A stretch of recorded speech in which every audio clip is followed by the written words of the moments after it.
Hello friends, I am Raj Shekhar and I welcome all of you in this session. Before starting it, I request each and everyone to subscribe the channel and share the video. Let's start the session now. हम एक series के माध्यम से ये चर्चा कर रहे हैं कि कोई भी सेंटेंस अगर हिंदी का आता है तो उसे इंग्लिश में बनाते समय कौन कौन सी सावधानियां रखनी चाहिए और कौन कौन से रूल्स अप्लाई होते हैं। इस क्रम में एक वीडियो ऑलरेडी जो है यूट्यूब पर अपलोड हो चुका है, आप जा करके एक बार प्लेलिस्ट चेक कर सकते हैं। चलिए आज का सेशन स्टार्ट करते हैं और कुछ और क्वेश्चंस के बारे में, कुछ और हिंदी सेंटेंसेज के बारे में चर्चा करते हैं। आपकी स्लाइड पर अभी 4 सेंटेंस दिखाई दे रहे हैं। पहला है कि राम की 2 लड़कियां हैं। दूसरा है सीता के 2 पुत्र थे, उसकी 4 गायें हैं और मेरे 2 भाई थे। देखिए हम पढ़ रहे हैं फॉर्म ऑफ सब्जेक्ट, यानी कि सब्जेक्ट किस किस रूप में हमारे सामने आता है और कैसे कैसे पहचानते हैं। पिछले वीडियो में हमने चर्चा किया था, पिछले क्लास में ये चर्चा हुई थी कि सब्जेक्ट के साथ ने आ सकता है और क्या क्या हो सकता है, उसको हम अगले क्रम में बात करने के लिए कहे थे। तो चलिए आज के क्रम में देखते हैं कि सब्जेक्ट के साथ और कौन सी चीजें आ सकती हैं। जैसे पहला सेंटेंस है कि राम की 2 लड़कियां हैं। इसका मतलब राम की 2 लड़कियां हैं, यानी कि लड़कियां किनके पास है? राम के पास है, यानी कि राम का अधिकार जो है इन 2 लड़कियों पर है।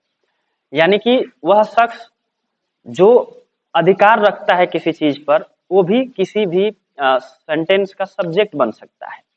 राम की 2 लड़कियां हैं तो 2 लड़कियों पर अधिकार किसका है? राम का है, तो राम जो है हमारा सब्जेक्ट हुआ।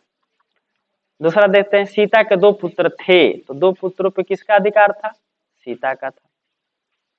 उसकी, तो इसका मतलब सीता सब्जेक्ट हो जाएगा। उसकी 4 गाय हैं, 4 गाय किसकी है? 4 गायों पर किसका अधिकार है? तो उसका अधिकार है, तो उसकी जो है हमारा जो है सब्जेक्ट बन जाएगा। मेरे दो भाई थे, तो 2 भाई किसके थे? मतलब 2 भाइयों के ऊपर किसका अधिकार था? तो मेरा अधिकार था।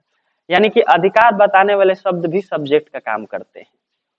तो इस सेंटेंस में हम देख रहे हैं कि जो सब्जेक्ट हमारा आ रहा है उसके साथ का, के, की आ रहा है। ठीक है, अगर कोई प्रोनाउन से बनना है तो मेरा, उसका, उसकी, ऐसे करके आएगा। तो इस स्लाइड में हम ये बता सकते हैं, समझ सकते हैं कि सब्जेक्ट उसे भी कहा जा सकता है जो किसी के ऊपर अधिकार रखे, पोजीशन रखे, उसको जो है हम सब्जेक्ट कह सकते हैं। अब दूसरा सवाल आता है कि उसके साथ का, के, की शब्द दे सकता है।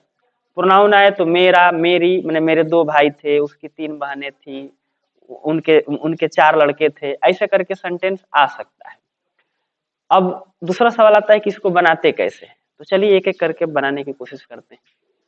देखिए राम की 2 लड़कियां हैं, इसको आप ऐसे भी लिख सकते हैं कि राम के पास 2 लड़कियां हैं। तो ये सेंटेंस थोड़ा सुनने में जो और लगता है, और कोई दिक्कत नहीं, अदरवाइज हिंदी ऐसी भी आ सकती है इसकी। राम की 2 लड़कियां हैं या राम के पास 2 लड़कियां हैं, यानी कि राम का 2 लड़कियों पर अधिकार है। तो अधिकार प्रकट करने के लिए जो शब्द यूज होता है वो मेन वर्ब ग्रुप में एक होता है हैज और हैव।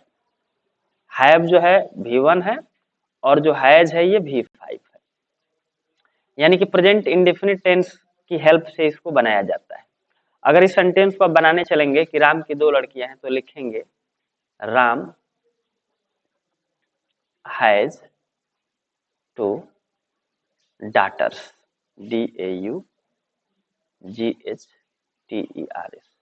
राम हैज 2 daughters, ऐसे लिख सकते हैं।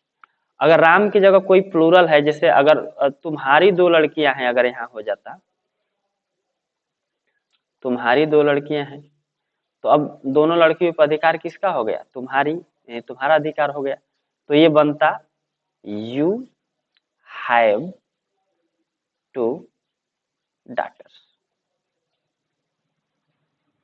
देखिए चूंकि राम सिंगुलर है, तो राम सिंगुलर है तो हम V5 का प्रयोग कर लिए हैं, और यू जो है सिंगुलर प्लूरल है तो इसमें आप V1 का यूज करेंगे।